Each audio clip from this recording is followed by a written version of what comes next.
Good morning guys! Time check 4 AM na nga pala ng umaga dyan at kami papasok na mag-asawa dahil tapos na nga pala ang aming 5 days off at ngayon magigistart ang aming pasok at napakaliwalas pa nga ng mga kalsada dyan, halos wala pa mga sasakyan dahil siguro ang mga tao nasa bakasyonan pa at hindi pa nagsisiuwi, kaya napakaluwag pa naman talaga ng kalsada. Siguro pagkatapos ng New Year tsaka na naman tayo mag-uumpisa ng traffic, o diba?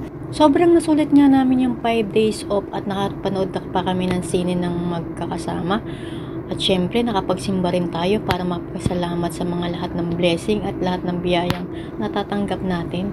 At ito na nga, paakit na nga kami ng parking area.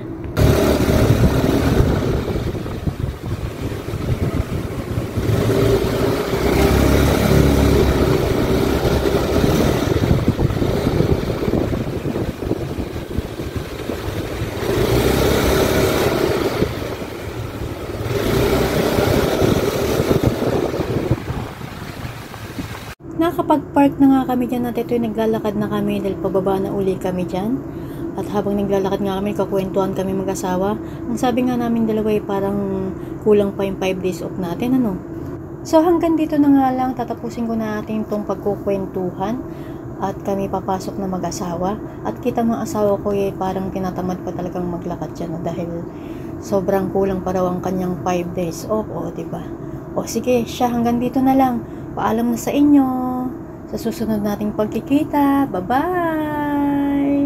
See you on my next vlog. Paalam!